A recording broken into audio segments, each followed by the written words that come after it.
Oh, no! I want you to know that I am picturing something very goofy. Okay, good. I think it's actually really important that everyone picture and try to stick a pin in their minds on what they think the lesbian sex wars are, because if you get it right, I'll give you a koozie. Okay.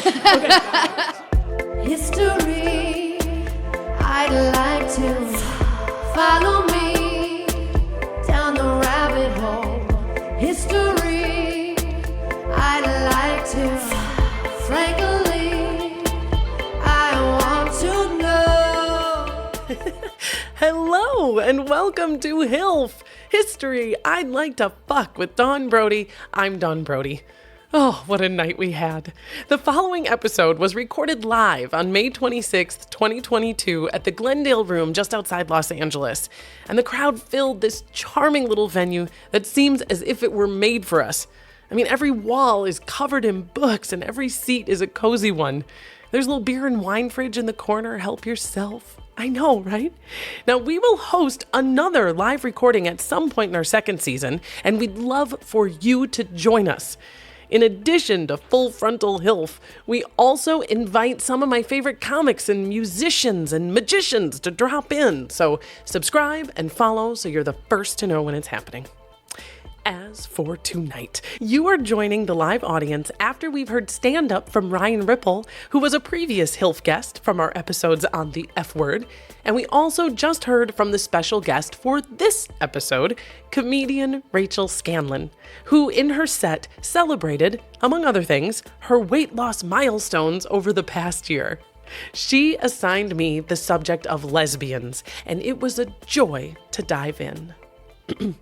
Okay, you've got your seat and your beer. I've got a nice cold one myself. Let's get started. Sean, how are we doing on levels? You're fantastic. We're fantastic. Oh, well, if we're fantastic, then let's dance. Let me keep my eye on the clock, because here's why I gotta keep my eye on the clock, Rachel. Because I never shut the fuck up. I never shut the fuck up. And if I've learned anything, it's that I need a little buzzer in my pocket or somebody being like, that's good, that's enough. And so I promise to stay on subject and on time tonight.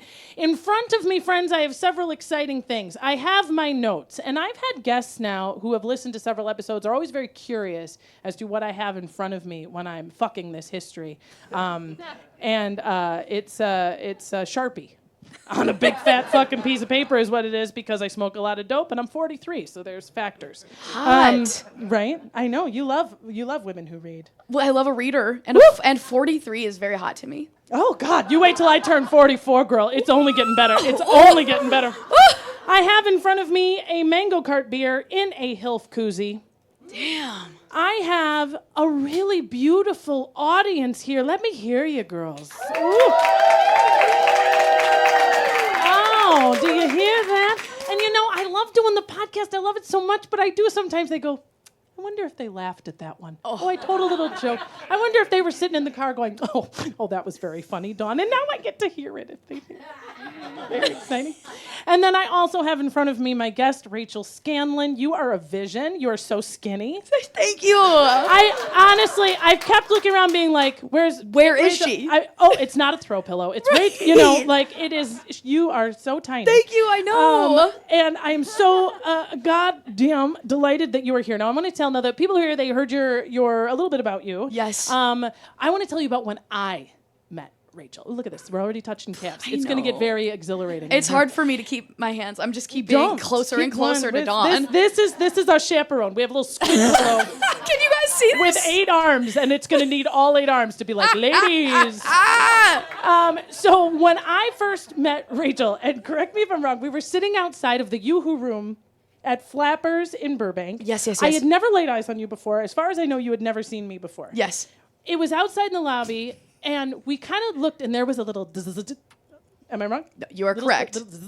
And I kind of, hello, hi. And she's talking, and we're talking. And the next thing you know, we both are leaning forward with, like, our hands on our knees, and we're smiling so much our faces hurt, and we're kind of doing this. We're touching. And then we see we've got compass tattoos. Yeah. I know. First, number one is, oh my God, you have a compass tattoo. Me too. Okay, crazy. Then where are you from? Minnesota. Oh my God, you're from Minnesota. I'm from Wisconsin, but I lived in Minnesota for 25 years. That's so crazy. And we go back and forth. I said, I lived on a boat on the Mississippi River, and you were like, get in my mouth. Yeah, you know, 100%. I mean, it was 100%. 100%. And it was a love fest. And then Yeah. we did a couple of shows together, and oh my God, so fucking funny. So fun. We also have like kind of similar hair. We have like this curly kind of auburny hair, and we were just locked in very quickly. And I went to college in Wisconsin, so we kept being like, and that too. It was just like a lot. Like, is your dad's name Jim? Basically. I mean, no, but I'm gonna make him change it. Well, if that's what we need. If that's what it takes, For the hat Dawn, trick, that's what we'll it do takes. And you're a comedian, and you're all over the place, and you're up and coming, and you have your own podcast called I Love You, Rachel Scanlon. And you guys heard me. I'm not fucking around with the love. Love is everything, and I do love, and I think that when I meet people who are like, oh, fuck it, it's love, there's the thing. So her podcast, I Love You, Rachel Scanlon, the most recent episode, if I'm not mistaken, was about you and your mom going out into the desert, taking a ton of edibles, and then talking about sex. Yes! Dawn, you did your research! Oh, yeah. I got the fucking notes. Oh, yeah. Oh, yeah. Wow. Yeah, Jean and I went. Amazing. Yeah. Jean. Jean's my mom. Jean Scanlon. We went straight into the desert. She's an avid line dancer. And she lost 150 pounds when I went off to college. So now, when she wants to get a little fucked up, because we're from the Midwest and that's what we do, she says, I'll take edibles because there's so much less calories. Fucking genius. Genius Jean. Genius. She's That like, I'm is- never going to drink again. These are the best. She calls it getting twirly. Isn't that the sweetest thing you've ever heard in your whole life? Oh my love God. And her. does your dad imbibe? No, he gets hammered. He's just like a Bud Light Platinum type of man. Nice. Yeah. See, my mom will pop a bag of Franzia, like a Capri Sun. Oh, yes. And just but I think that you could chase her off the ledge of a building with a joint. I think that she'd be like, yay, like, mm-mm. But have you ever told her that she can eat it? Yeah, and I thought about slipping it to her. I really have. Yeah. And there's still time. And she listens to this podcast, and she's always a little suspicious because Leanna Adams. Leanna is Adams. Leanna on Adams. the pontoon with her God.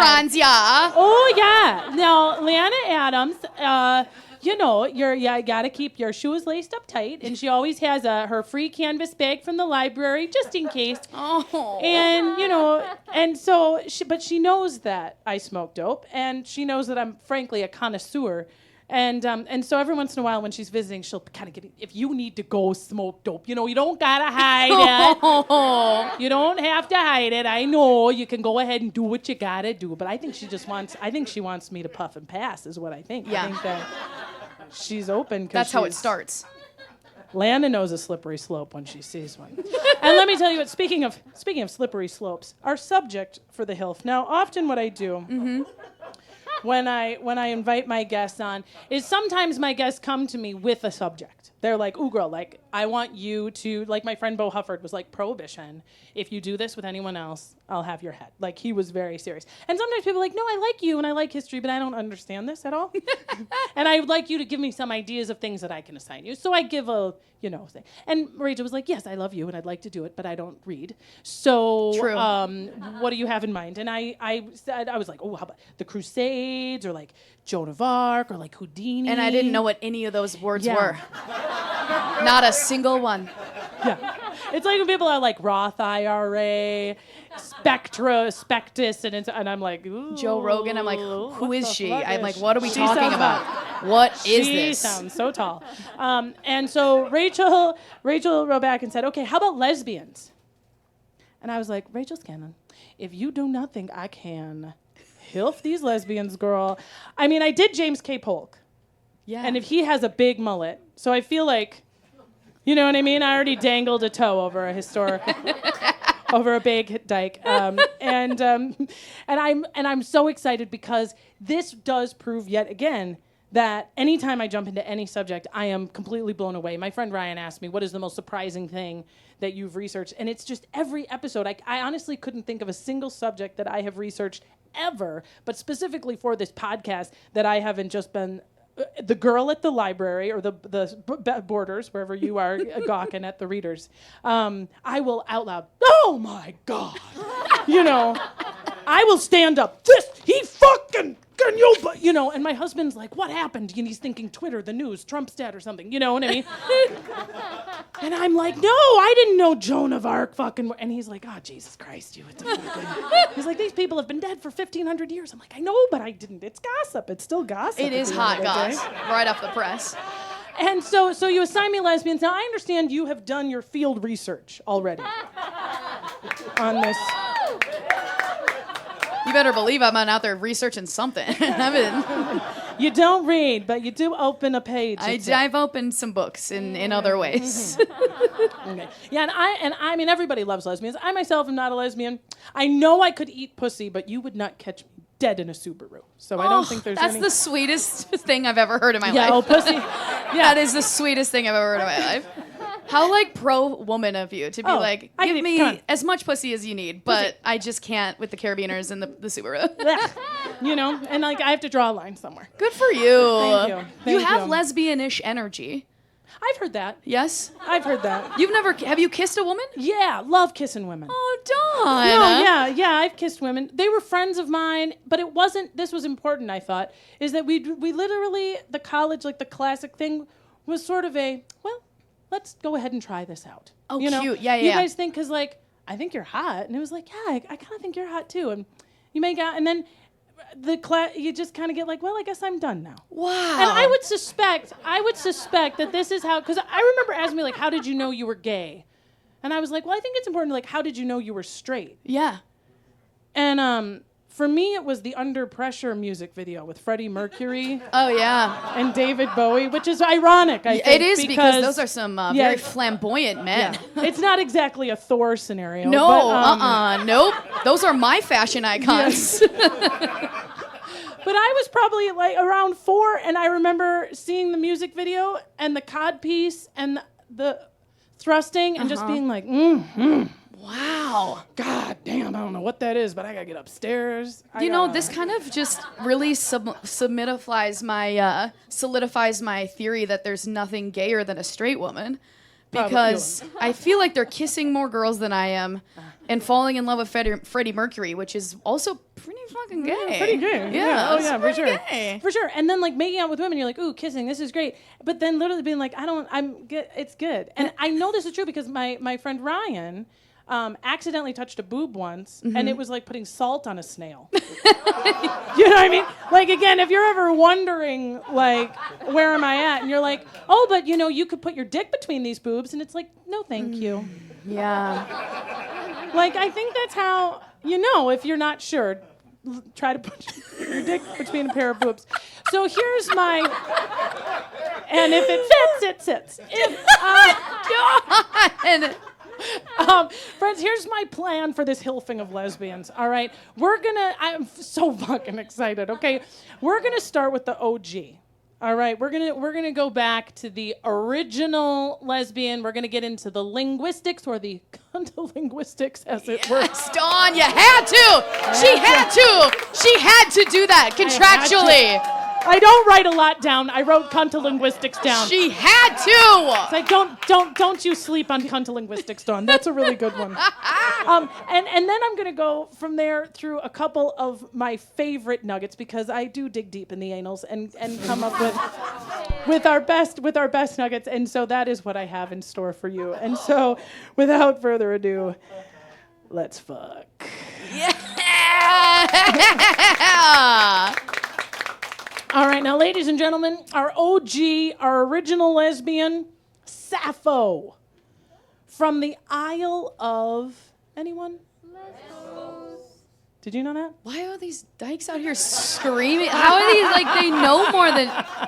I'm so stupid. The Isle of Lesbos. I feel like you learn about the Isle of Lesbos around the same time as you learn there's a planet called your anus. You know what I mean? Wait, is this a real place? Oh, I'm so excited you're here. Wait, what's Rachel. happening? Oh my God. You all know of this? Some of them do. Raise your hand if you don't. I want to make sure I'm not the Who doesn't know what the Isle of Lesbos is? Okay. Oh, another lesbian doesn't know too. Okay, Yes. so we're good. So, okay. The Isle of Lesbos, I believe you all have ancestral home there. I think if you come having eaten if you have pussy on your breath, Yes. they give you a quarter of the island. I'm not entirely sure how Incredible. it works. No. I'm also just picturing, where Gal Gadot is on doing arrows? That's what I'm picturing. Yeah, that's fair. That's actually exactly right because the Amazon myth does suggest that they are from the Isle of Lesbos, which is a real island in Greece. It is fucking gorgeous, okay? Oh my God. Sappho of Lesbos. Sappho, if you've ever heard of a sapphic, something is that's from her. Whoa. And Lesbos is the island she lived on. So Sappho of Lesbos, we are talking this bitch is the bitch. Whoa. Okay. So now she was around 600 BC. You don't have to do math. That's about 2,500 years ago. That's a long time. That means we lose a lot of shit. Like we don't know. There's a lot of holes in like what we know, so to speak. Hot. There's a lot of holes in what we know about Sappho. But here's what we know for sure. Mm-hmm. She was rich. She was a world famous poet, known throughout the known world in her lifetime, and she was into girls. Wow. All right, that's what we basically know about Sappho. She was a pagan, of course, because this is 600 years before Christ, so she's worshiping the Greek gods. She is, like, when I say famous, like how famous is she? This girl is in the Odyssey.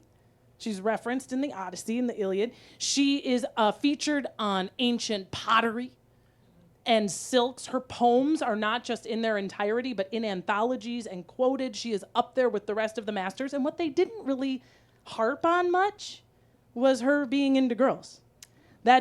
She was a great poet, but it was sort of incidental. It was not her great poetry was her defining thing. That she was into girls was sort of later because... Well, weren't the poems kind of gay as fuck? Yeah. Yeah, they must have been. They were love poems about yeah. she and I'm a woman and it's all about her, but it's love for a woman. Cute. And the pagans were open. Zeus turned into a fucking swan and, yeah. You know what I mean? Like, their myths are already very like, They're like we're into this very stuff. sexual. Exactly. Gay didn't get bad. Like, people didn't, like, do the record scratch on a poem from a woman about loving a woman until, like, 300 A.D. And this is when Christianity becomes the official religion of Rome. Wait a sec. Christianity had something to do with the demonization of... Boy, this health podcast is really illuminating. I think that this is also very interesting to think about. If there was a time before Christianity came and kind of, fucked everything up, there was a time where this, like, gorgeous, rich, talented woman could have incredible poetry and her namesake was her talents and she could also just be gay. I think that is kind of very powerful. Yeah. That was ruined, is what I'm saying. Right? And ruined for a million reasons because the pagans had a lot of things right, but they were also a bunch of cunts themselves. Like, let's not be too nice to the pagans. But they had a lot of things locked down. But the Christians, once Christianity becomes the official religion of Rome, here's the key. Church and state. Ding, ding, ding, right? Holy Roman Empire. There is no separation. The emperor is also the head of the church. And one of the things that we use still, of course, to preserve power, to pass on power, the way the levers of power are maneuvered at this point is through a male reproductive line. And that is the fucking thing we're actually establishing and protecting. And the Christian church, what they get is the fucking empire and the whole Roman Empire not killing them in gladiatorial races anymore and making people pay their fucking tithes and whatever. And what the government gets is that spiritual terrorism, right? The ability to say, even if you don't believe it, God said so. Right. And we now wield a bigger axe because we've joined together. It's why the separation of church and state is a big goddamn deal. Yes, yes. Okay. So, but... Ooh, I like when you get fired up, Dawn. Wow. And the thing is not just separating like how power travel through sex. It is about gender roles. Right. Men got to do what men do, and women have to do what women do. That is more than sexuality, because people didn't even understand exactly, like, can women even have sex? There's no baby. We didn't even really know about female orgasm until the 20th fucking century. Jesus. You know what I mean? Like, officially. So they were like, yeah, women be alone, and they knit or whatever they do in there, and then they come on in and have our babies. Like, that's, it all works out great. But the key, right, is the male line. And even when we got progressive and the powers could travel through a female line, you could get a throne through a female line, it was still about male, female, and reproductive. And those are the most important things. And if there's any question, consider for a moment my friend Joan of Arc. For those of you who are here, this episode is yet to come. For some of you who may be listening, it is already out. But Joan of Arc was a 15-year-old French girl who fought in the army, killed a bunch of English people, claimed to hear the voice of God instructing her. And when she is captured and put on trial, the very first crime they read to her is, "Why did you dress like a boy?" Oh. And when they strap this bitch to the stake and burn her ass, the first crime they mention for why they're doing it is because you just wouldn't stop dressing like a boy. Fucking wild. It was. That shit would flip the fucking table, right? Okay, so we've got our stuff, and that means that really what the church was doing was burning people. They burned also almost all of Sappho's poetry. No! They had two big purges of Sappho's poetry. One was in about 500 AD. They burned everything they had. And then in 1073, Pope Gregory burned everything else they could find. Was it too good, too sexy? They were like, this is too hot? It just mentioned, it just illuminated the reality of women loving other women. Wow. And it couldn't stand. But historians, they'd be sticklers, right? And we had these guys in the 1870s literally went through a rubbish dump, the equivalent of an ancient garbage heap. And they found a lot of it. And so some of it is preserved. So Pulling from the Flames, one of her most famous poems, one of the few to survive. I'm going to read in part, Ode to Aphrodite.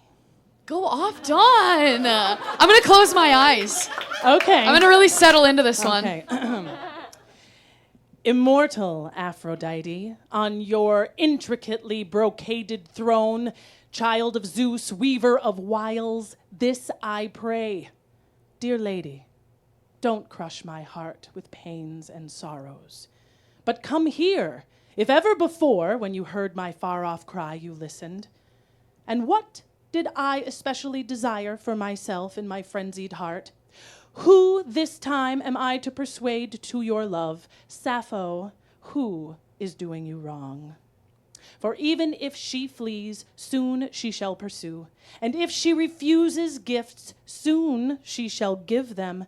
If she doesn't love you, soon she shall love, even if she is unwilling. Hello, consent, Whoopsie. Sappho. I would much prefer to see the lovely way she walks and the radiant glance of her face than the war chariots of Lydians or their foot soldiers in arms. Whoa. Let me get a minute, Dawn. I know. Sappho of Lesbos. And before we say goodbye to Sappho, my favorite little HILF nugget about her I had to bring to you. There was, briefly, in one of the tomes about Sappho, they said, oh, looks like she was married. And everyone was like, fine, it certainly doesn't preclude one from being gay, but what does this mean? Was she bisexual? Was she hiding it? Was she in the closet? what was this? And then the historians were like, hang on a hot minute. We think it was a joke. we think that it was an ancient joke. Buckle up, guys. So the one place they find it says, Sappho is married to Kerklius of Andros. And everyone's like, yes, look at that, married to Kerklius of Andros. And then the cuntilinguists later were like, hang on a minute. And they start to do their linguist stuff on this. And they were like, Kerklius isn't a name. Like, that isn't a thing people call each other. So they were like, Kerklius, the root of that word is penis. And Andros is a place. It's an island in Greece, but it's also the word for man. So really, this thing is like, Sappho was married to the dick of man. Hysterical. It's a fucking joke. It's a fucking joke. That's like when I my girlfriend roasts me. She's like, "Where's your keys? Did you leave it on Dick Island?" They're like, "Of course she never left it there." Like it's a fucking joke. No, they're like, "Oh, is Rachel married?" Yeah, exactly. Oh, yes, she's married to Sir Cuntilingus. Yeah. Go find her husband. Oh, her husband Dill of Dodo Island. Yeah, exactly. They're playing a trick on us. It was an ancient joke. Oh, I love that. I mean, not only were there gays, there was Santa. They were being funny. All right. Oh my God, historians, LOL. Now that is the section on Sappho of the Isle of Lesbos. Do you have any questions before I move on to chapter 2? I feel like I've learned a lot because I've always heard of sapphics, and you'll know, are there lesbians in here right now? Yes. Okay. Yes. Right. And yes, you count, sir. Of course. Why not? The water is fine. Everyone is welcome. I think it's. I didn't realize that was an actual gay poet who was out there just slaying puss. So I think this is great.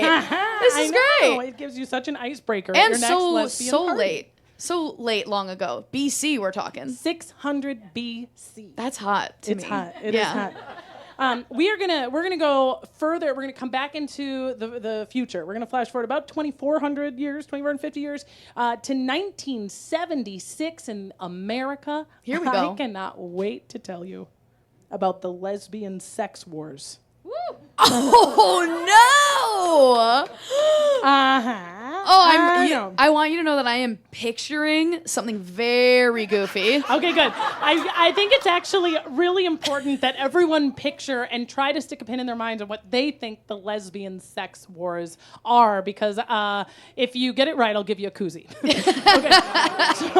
So we're 1976 now. Here's the big conscious leap. Obviously, we have jumped a lot in time, but here's the biggest, and we're not good yet. Like, we're still not, like, have our arms completely around the diversity of sexuality and gender identity. God knows. But we are post-Stonewall. We are post-Stonewall. And in 1976, there is, we've got, like, some culture cooking. The biggest deal is we've at least acknowledged gays are real. Yes. Okay? Honestly, baby steps, truly. but still steps. Baby steps. And this is, I don't mean to keep calling out Lana Adams. However, she did tell me that when she was growing up, she didn't believe in gay. And it wasn't like she didn't believe it was good. She thought it was like a jackalope. Like, I mean, truly. Like a myth. A complete myth. A made-up thing. Yeah, okay, there's men that don't want to fuck women. Okay, like, that sounds like a great way to get you into the car. Yeah. And I think that this isn't that, like, you guys, most of the people watching didn't know Liberace was gay. They were not pretending they didn't know Liberace was gay. They didn't know what gay was. Wow. They didn't know that sequin fucking, come on, they didn't know.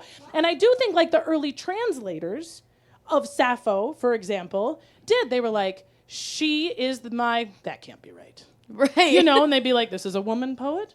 All right. The lady, that can't be right. Right?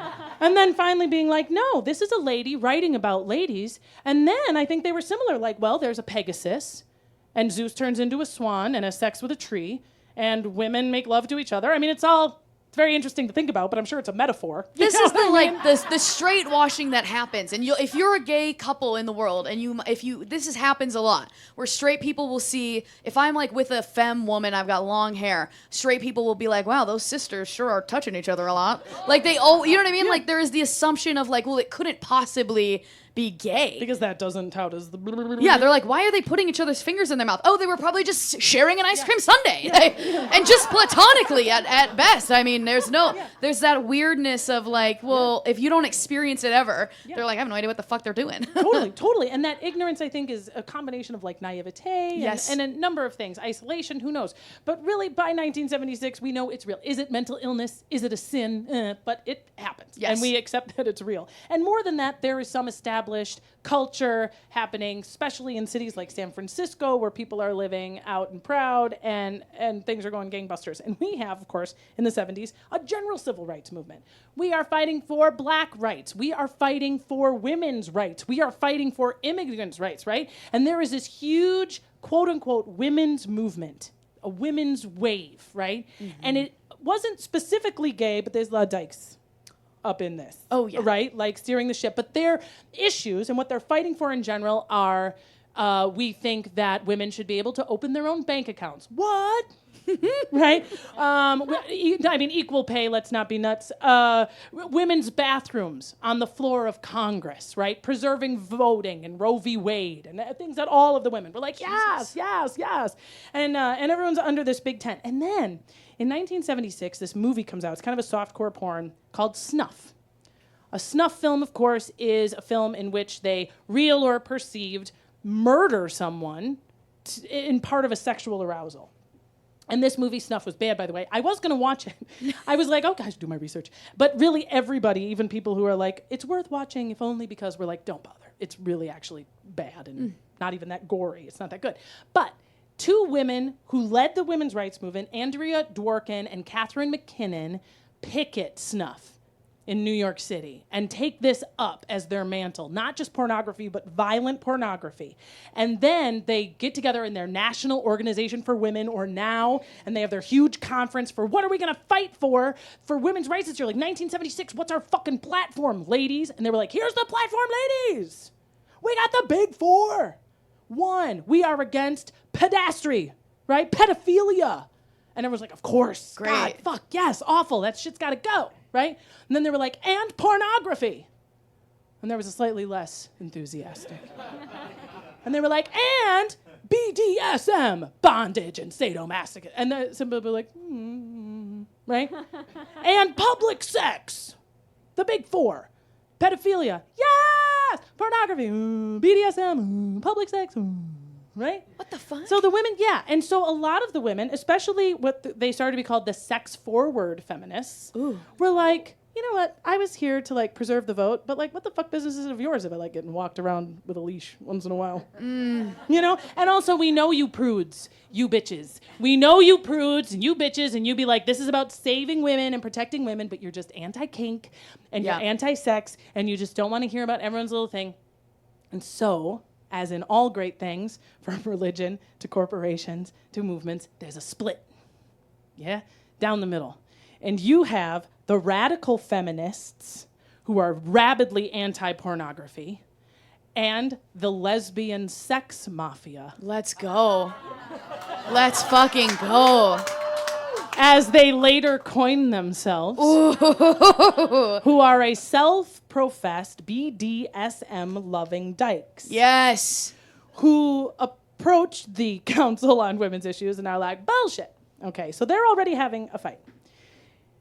I've often been asked if I could ever get into like a time travel machine. Where would I go? Yeah. Where would you go if you could travel through time, Rachel? I'm very curious. Where would you go? Anywhere in time? 600 BC.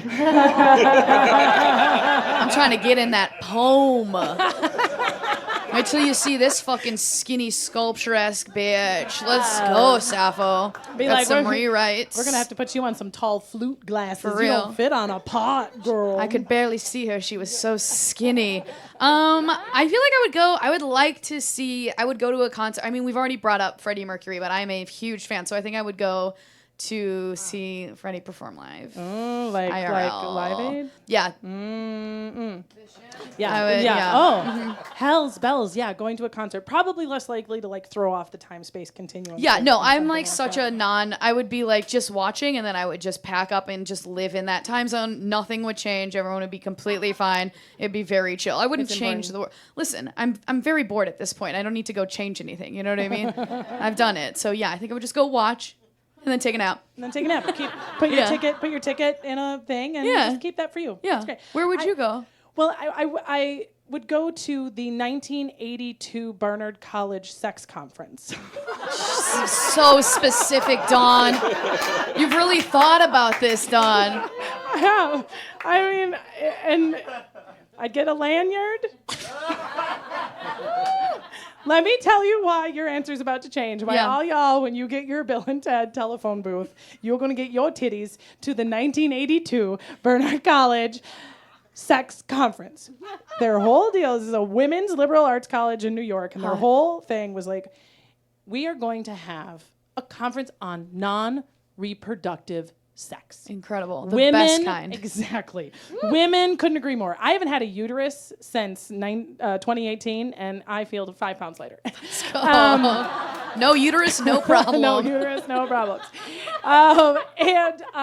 So their whole thing was like, women are sexually bound by many things, and one of them is their sexuality must always be tied to reproduction, and women's pleasure is rarely discussed. And so at this 1982 Barnard College Sex Conference, they were going to be discussing sex in a very open conference. What kind of porn do you like?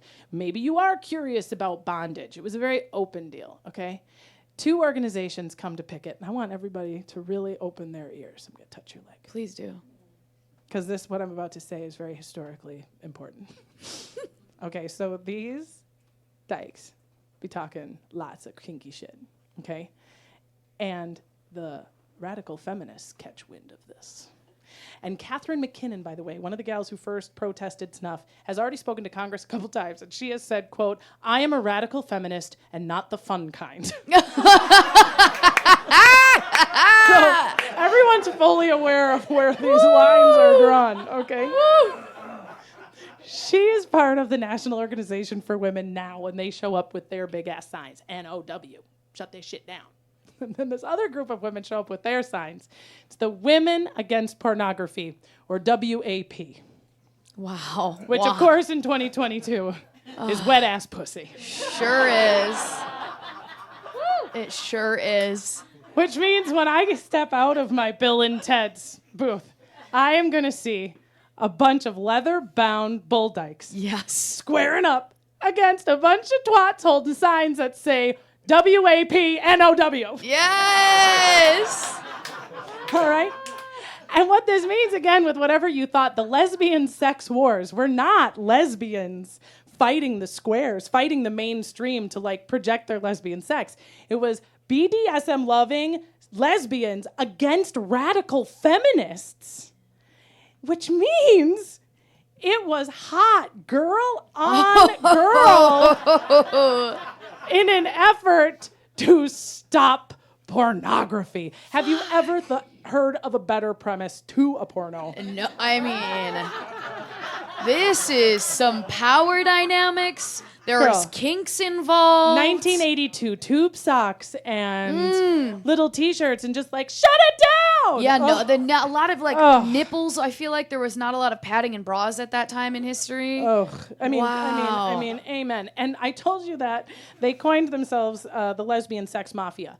The lesbian sex mafia still exists. They are very open and inclusive, and they are glad to inform you of all of your BDSM kink opportunities. And they did briefly, however, call themselves and were coined the Women's Sewing Circle and Terrorism Society. No! I know. Lesbians are so fun. I know. I didn't know that dykes had such good alliteration. Have you heard of, during this particular time, there was the women's movement, and then it fractioned off because they also didn't want to include the lesbians at all, because they're going ham on the like leather and etc. That then the prudy twat ones started referring to the other group as lavender menaces.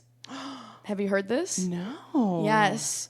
You gave me a little HILF there. Look at me knowing one singular thing. You're welcome. Yes.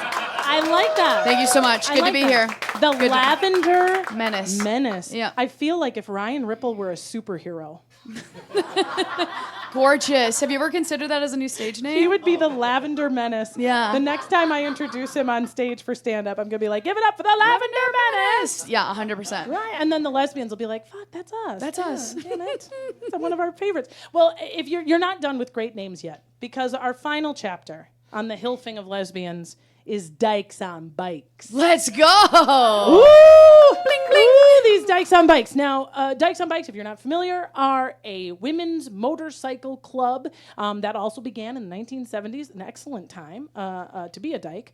It was started by, among other people, L.B. Gunn, Kaylin Elliott Arms, Christine Elliott. They now have 22 chapters.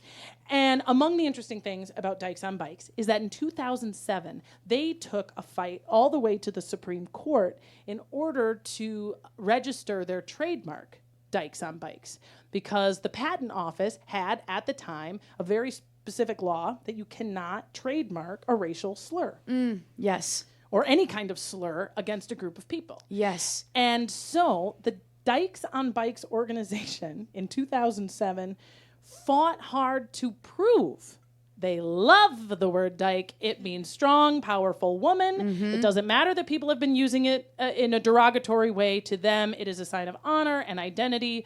They have embraced it. They are reclaiming it. And they are demanding the right to wear it on their trademarked logo. And they won. Let's go. Let's go.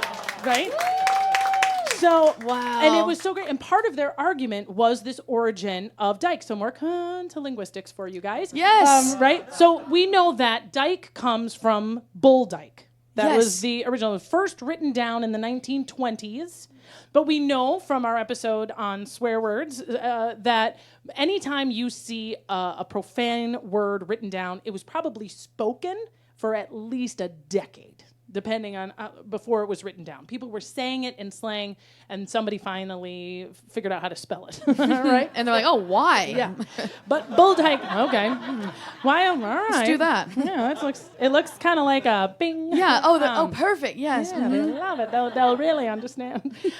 So bull dyker is what this physician in the 1920s wrote down. One of his patients had claimed to be a bull dyker. And he then goes on that she had used a phallic instrument to bring to orgasm another woman. And he was like, fascinating. Hot. Right? I love it. Show me? No.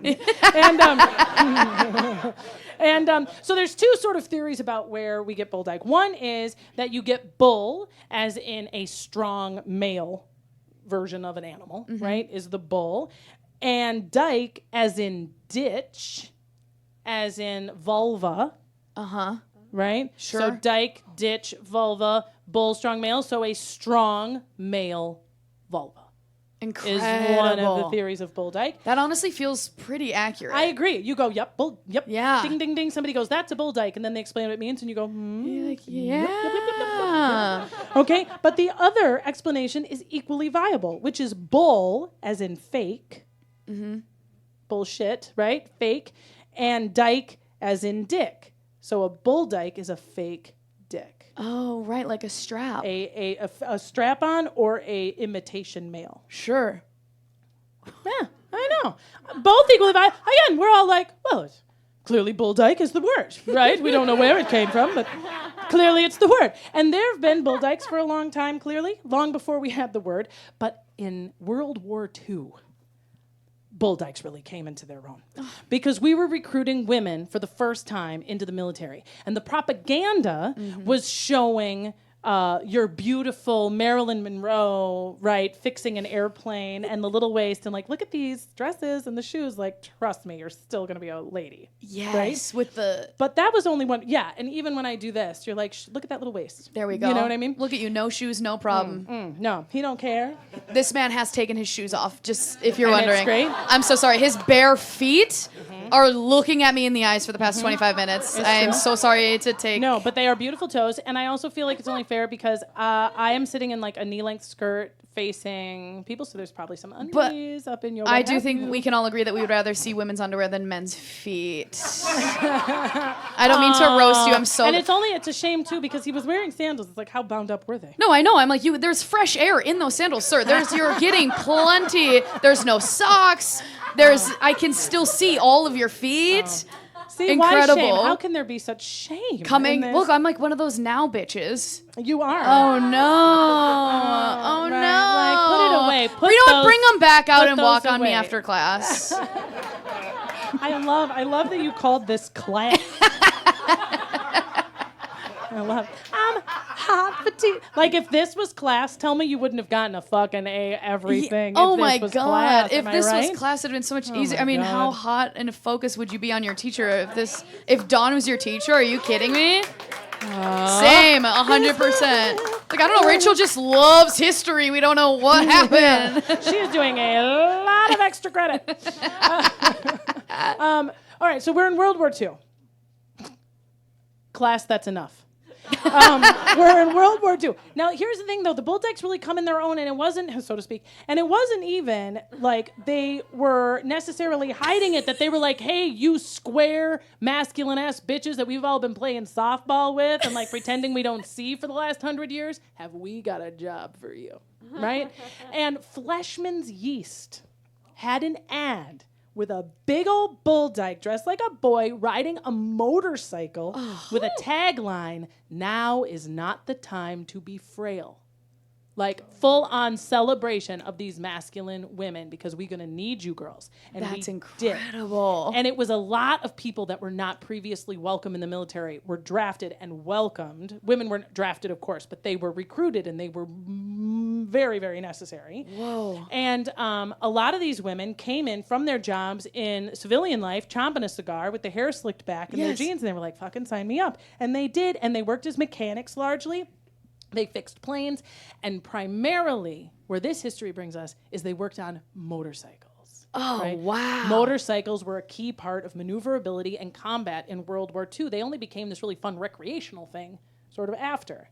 So World War II is over, and you get your leather subculture. And if you have any question as to why it came out of World War II, or that we all know that a motorcycle and a leather jacket is a dangerous subculture, we are now in 2022. And if you're writing a screenplay and you just need someone to be a bad guy, a bad boy, someone everyone knows to look out for, they roll up on a motorcycle wearing a leather jacket. And it's like a type now. We just know. And it really originated in the 1950s post-World War II because it wasn't just the bull dykes. It was all of the subculture individuals who were welcomed into World War II and used so dramatically, who were then thrust back into, here's your apron, ladies, go back to the kitchen, and gentlemen, here's a suit, tie, and a pencil for you to push. And they were like, like I didn't want it before. I sure the fuck don't want it now. And they felt very disregarded, and they had a little chip on their shoulder. The movie On the Waterfront, starring Marlon Brando, became this like fashion-forward element of subculture that had to do with motorcycles, and anyone who worked on them in the war was the best. Nobody in civilian life could fucking touch a motorcycle like somebody who had just worked on them in the war. They could rage across this country in ways that nobody else could, and they loved this leather jacket, right? For those of you who have seen Easy Rider, came out in 1969, starring Henry Fonda and Jack Nicholson and Dennis Hopper, also shows just how off-put Americans were by these guys in leather jackets and motorcycles. Like, something's fucking up there, you know what I mean? And the women felt the same way, right? I just actually did a stand-up show at the Eagle, which is a gay leather bar in Hollywood. And I did all this research into like where it came from because I thought, oh, I'll have a great time down there at the Eagle and I'll let them know about where the leather came from and so why they're so sweet. into it. And so I had done a lot of the research, and then I got on stage. I was like, hey, you guys like leather? And they were like, we don't want to hear any of this. And I was like, I'll just tell some jokes about Wisconsin then. And we moved on. But now you guys do get to benefit from that. It's like where this leather came from and why it took that little leap right over there into BDSM when it started to come down to these squares and these women talking about preserving the family, and they're like, that is code for we're no longer welcome here. Well, Yeah. how interesting that, this subgroup of people who have been themselves the whole time, have been masculine, have been powerful, not frail, helpful, useful, smart individuals. When it benefits the government, they're like, let's give you a sticker. Everyone, we love them. Come, give us your labor, give us your bodies. And then the second the war's over, they're like, get fucking out of here. Of course you're going to get a chip on your shoulder. Yes, like bind together as a group. But how interesting you can just use people for just a tiny bit of time and then throw them out. Yeah, you exactly get mad. right. You become a group and you get jackets and a patch patches. That's exactly Oh, right. I'd love a But patch. But this is exactly why, Rachel, they were like, we own Dyke. Yeah. Because we were so useful, because we have always been proud. Yes. Because we've never, you called us Dykes thinking it hurt our feelings. Mm-hmm. But you just, all it means is strong, masculine woman. I fucking love being a strong, masculine woman. I don't mind that. I love other strong masculine women, and we have saved America, right? And it was so fascinating. And this is the last thing I want to leave you with because it's such food for thought. I told you that the Dykes on Bikes won their trademark lawsuit in 2007. They then joined forces with and fought hard in 2017 for another group called Tam and the Slants. They are an Asian American band out of Oregon that similarly went to the patent office because the patent office said you can't trademark slants. It's a racial slur. And they were like, well, this is ours word and we like it and we'd like to reclaim it. Now think about, though, the delicate ground they're walking on in 2017 when we are simultaneously arguing about the Redskins. Okay.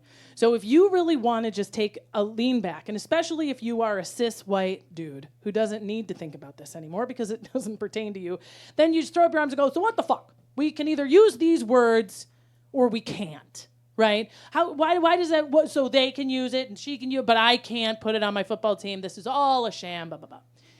When it takes this much more thought and this much more dialogue to understand the clear and obvious difference between these instances, which is a group of self-identifying individuals reclaiming a word that pertains to them, standing arm in arm with another group of marginalized people, saying this is their word. The dykes weren't even saying these slants have a right to, you know what I mean? They were like, it's their word. You know what I mean? And we fought ours, and we're gonna let them, whatever. And I do not remember any Redskins saying how much they loved their word. This is a group of people outside of the community to which the word is referring, taking ownership of the word and saying in which way they can wield it outwardly.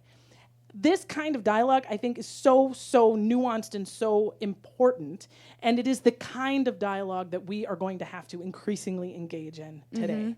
And that means not just being like, oh yes, slants, they shouldn't be allowed to say it. It's a racial slur. Pump the fucking brakes, right? You can hold in your mind that they can't say Redskins and they can say slants when you just read a little more. Yes. And listen a little more. And I think that this is something we can all take away. Yeah. Fucking gorgeous. Yes, Dawn! Oh, thank you so much. It also means, thank you. This also means, my friends, that technically, civically, legally, it's good to call someone a dyke. It's good. We like it. It is meant as a term of endearment. It is a strong, powerful thing. And so, Rachel Scanlon, you dyke. You gorgeous, funny, brilliant, I sure am. generous dyke. Thank you so much for joining me on the podcast. Of That course. has been the HILF of Lesbians. Wow. I've never been called dyke so much by a straight woman in my entire life. Not on a love seat this soft. Not on a love seat this soft. Thanks so much for having me. This is Yeah, incredible. do you have any questions before we go? No, I feel like I've learned a lot. I don't know if you knew this, but I used to host a podcast called Two Dykes and a Mic. And that we run into so many issues with getting shadow banned on TikTok and Instagram for having the word dyke in it. And it's so funny because we go out on the road and the second people see the name Two Dykes and a Mic, lesbians will show up in fucking herds, and they're so excited because they know exactly who we are, and they're so proud. They're like, it's so nice to see you, dyke on a marquee, and it's so important and all this stuff, but it's so interesting. Straight people, they don't understand that they get caught up in the slur of it all, which, whatever, but I think it's great. I mean, obviously, look at this vest. I'm a dyke. I mean, come the fuck on. And we are, as we record this, we're right around the corner from Gay Pride. Yes. And many of us know dykes on bikes because they often ride out in front of the Gay Pride parades. It's been a tradition in San Francisco forever. And what I love is that part of it was necessity. The dykes on bikes weren't that huge of an organization, but it's like really hard to ride a motorcycle at walking speed for like a whole parade. So once they got there, they were like, we love it, but we can't be behind that float. We got to be out front. We're going to gun it. We're going to make everybody's teeth rattle a little bit. Well, ladies and gentlemen, I am so eternally grateful that you are here in the audience with me tonight. I am also grateful for all of you listening out there in the eternity that is podcast land. Thank you again to Ryan Ripple. So fantastic. My guest, Rachel Scanlon. I am a fan. This has been History I'd Like to Fuck with Dawn Brody. I'm Dawn Brody, reminding you that history is a party and everybody's coming. Good night.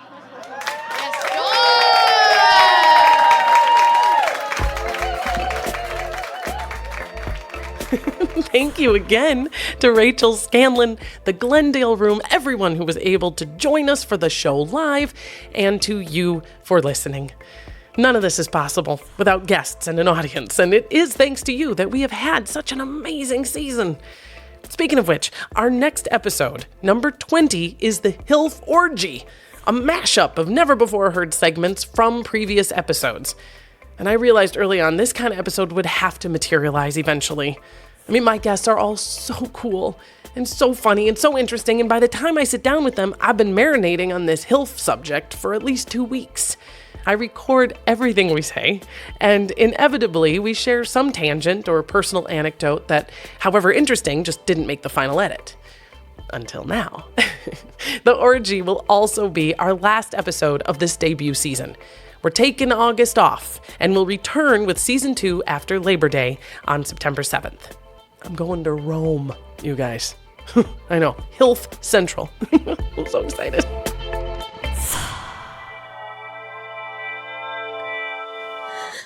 Hi there, I'm Laurel. And I'm Katie. Two sisters who love talking about history, and we are the hosts of Hightailing Through History. In each episode, we surprise each other with a story about the unknown or unusual bits of history that make the past a goldmine of fun.